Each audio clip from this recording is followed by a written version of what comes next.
परिचय। ध्रुव के विद्यालय द्वारा कुतुब मीनार की एक शैक्षणिक यात्रा का प्रबंध किया जा रहा है। इतिहास की अध्यापिका लता मैडम विद्यार्थियों को चारों तरफ ले जाती हैं और स्मारक के बारे में कई रुचिकर जानकारियां बताती हैं। दूसरे विद्यालय के कुछ लड़कों की हंसी से उनका ध्यान बंटता है। वे मुड़ते हैं और देखते हैं कि दो लड़के दीवार पर अपना नाम लिख रहे थे। लता मैडम ने उन्हें बताया कि ऐसी स्मारकें सार्वजनिक संपत्ति होती हैं। भारत के नागरिक होने के नाते इनकी रक्षा करना हमारा कर्तव्य है। आइए इस पाठ में संपत्ति के बारे में और जानें।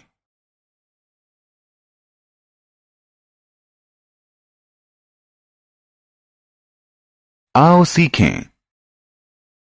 संपत्ति को परिभाषित करना, सार्वजनिक और निजी संपत्ति में भेद करना, संपत्ति के संरक्षण का महत्व बताना। संपत्ति किसी व्यक्ति या व्यक्तियों के समूह या सरकार के स्वामित्व वाली सभी चीजों को संपत्ति कहते हैं। घर, वाहन, खेत, ऐतिहासिक स्मारक, रेल और डाकघर इत्यादि संपत्तियां हैं।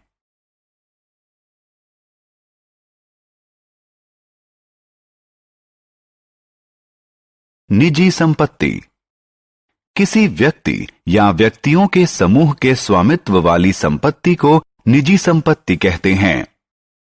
उदाहरण स्वरूप फर्नीचर, कार, घर, जमीन या आभूषण सभी निजी संपत्तियां हैं क्योंकि उनका स्वामित्व किसी एक व्यक्ति या व्यक्तियों के समूह के पास होता है।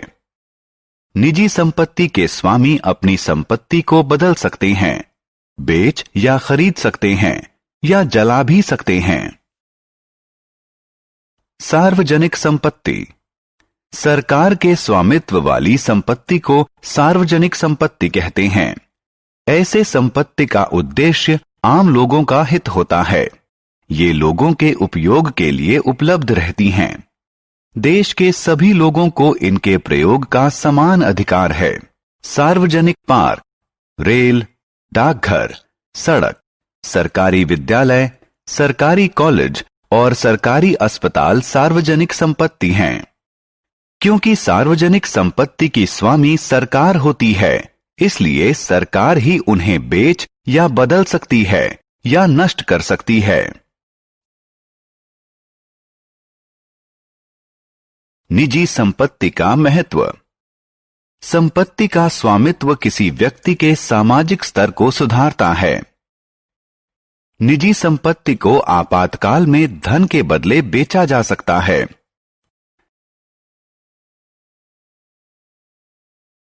सार्वजनिक संपत्ति का महत्व। पार्क, अस्पताल, सड़क, रेलवे स्टेशन इत्यादि सार्वजनिक संपत्ति का जनहित के उपयोग के लिए होती हैं। ये जनता को सुविधा और सुरक्षा प्रदान करती हैं। कुछ सार्वजनिक संपत्तियां जैसे ऐतिहासिक स्मारक हमारे गौरवशाली इतिहास को दर्शाती हैं। वे देश की शान होती हैं।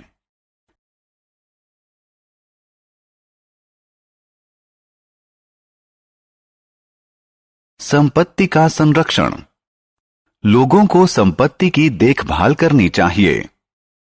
लोगों को ऐसी संपत्तियों में निवेश करना चाहिए जिससे अच्छा लाभ मिले। सार्वजनिक संपत्ति को नष्ट या विकृत नहीं करना चाहिए। उन्हें सुरक्षित और संरक्षित रखना हमारी जिम्मेदारी है।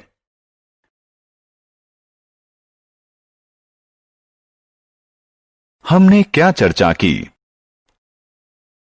किसी व्यक्ति या व्यक्तियों के समूह या सरकार के स्वामित्व वाली किसी भी चीज को संपत्ति कहते हैं।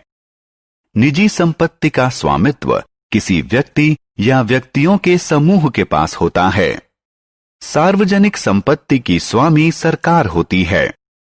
सार्वजनिक संपत्ति जनता के उपयोग और हित के लिए होती है। हमें सार्वजनिक संपत्ति की सुरक्षा और संरक्षण अवश्य करना चाहिए।